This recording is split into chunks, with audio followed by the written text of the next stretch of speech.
落緊雨㗎而家，但係咧呢度冇乜風㗎，同埋咧全部都係呢啲大樹㗎，所以其實咧落雨咧都遮咗好多雨。咁我哋都仲可以而家坐喺 outside 嗰度，有個 campfire 啦，就唔係好凍，OK 㗎。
嚟到 Alice Lake Provincial Campground 就一定要去行呢個 Four Lake Trail 嘅。咁佢呢可以由2個起點開始，都係一個 loop 嚟嘅。如果要行晒成個 trail 呢，大概都要2個半鐘嘅。咁但係我哋今次呢就唔會咁樣做啦。我哋由 campsite 開始起程，大概呢就行半個鐘度，會去到 Stump Lake，然後我哋停一陣就再行返轉頭。因為毛毛已經10歲啦，咁我哋都覺得佢應該都唔可以同我哋完成晒成個 loop 嘅，所以我哋就下佢啦。響 campsite 嘅 check-in booth 對面就係個 trail 其中嘅一個入口。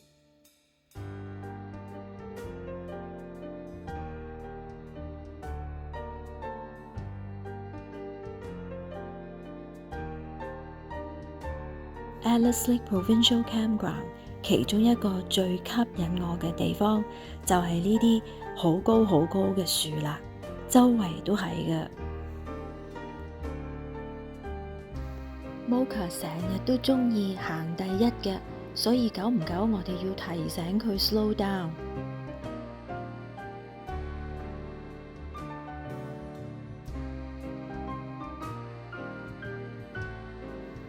行咗20分鐘度呢，就已經見到 Stump Lake 啦。呢個湖之所以叫做 Stump Lake，就係因為有好多大樹幹呢跌晒落個湖嗰度嘅。點知今次連 Mocha 都跌埋落水啊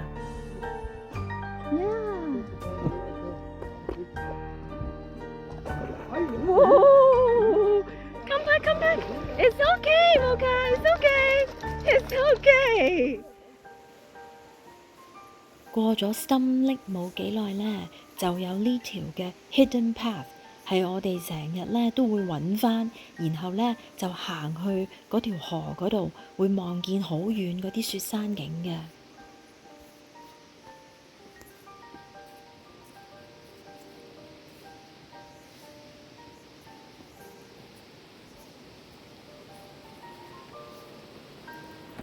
Yes.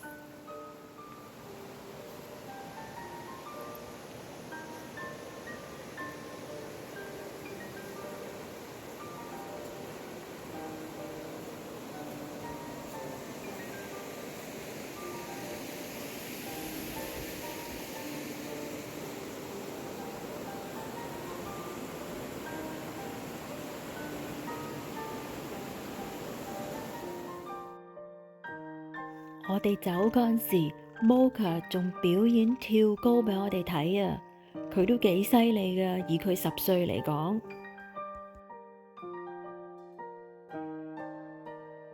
跟住呢，我哋回程嘅時候就見到呢個驟雨中的陽光嘅情況，不過經過鏡頭，可能呢就唔係好見到嗰啲雨點啦。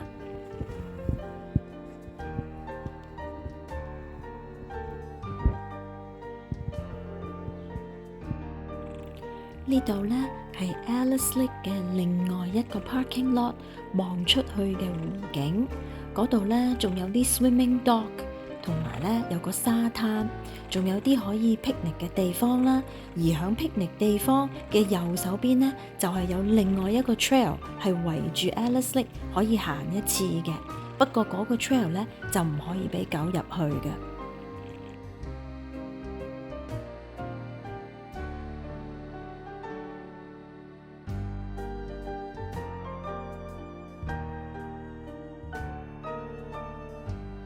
而家食飯啦，晚飯好豐富啊 ！Fresh Prep 嘅晚餐，OK 係其實呢個裏邊呢係嚿三文魚嚟嘅，椰汁泰式三文魚啊，fusion 啊。OK， 今晚又開餐啦，有 coconut tango shrimp。Cucumber mango salad， 點 Thai chili sauce， 阿 Ben 仲要飲紅酒啊！咁今日呢就係2025 2015年5月21號應該嚇5月21號嚇，咁我哋咧就響BC 省嘅 Alice Lake Provincial Park 嚇，咁今次咧只係一個好短嘅camping 啦，3晚啫。我哋嚟過呢個 park 咧好多次噶啦已經，咁今日係我哋最後一日喺度啦，我哋聽日咧就走噶啦。咁咧其實有少少感觸啦，因為今年咧本來我哋係應該好期待嚟緊嗰個10月咧我哋會落去美國嘅，咁但係因為響年頭當 Donald Trump 選咗做總統之後，美國總統之後，咁發生咗好多嘢，咁引致到咧而家其實嗰個 camping 嘅環境有少少唔同咗啦。咁我諗未來咧呢一段時間，直至到今年年尾，甚至到可能出年咧我哋都唔會再去美國。無論係 camping 或者係road trip 就咁落去買嘢啊，或者去下 outlet 都唔會噶啦嚇。可能5年後、10年後，我哋諗翻其實大家都唔知道而家發生緊咩事嚇。咁但係喺呢個 moment， 我諗作為一個加拿大人咧，呢個可能都係一個愛國情緒嘅一種表現啦，即係我哋都唔想再落去。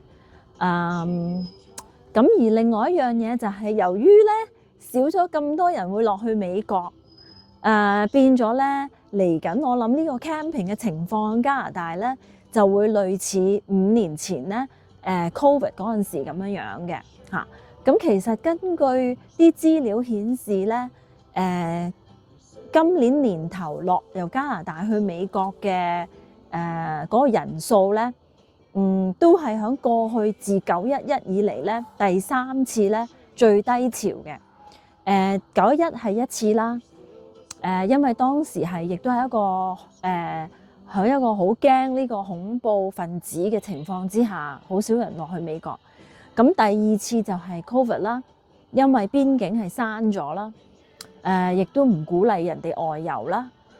咁而今次係第3次，全部咧今次咧就係純粹係由於一個政府嘅問題嘅嚇。咁但係我哋都繼續響呢個環境之下，都繼續會去 camping 啊，去玩嘅。咁下個月我哋咧就會去 Logan Lake 啦。而嚟緊8月我哋都會去 Osiris 嘅。咁日後嘅日子咧就唔知道啦嚇。咁我哋睇下點啦。不過希望在明天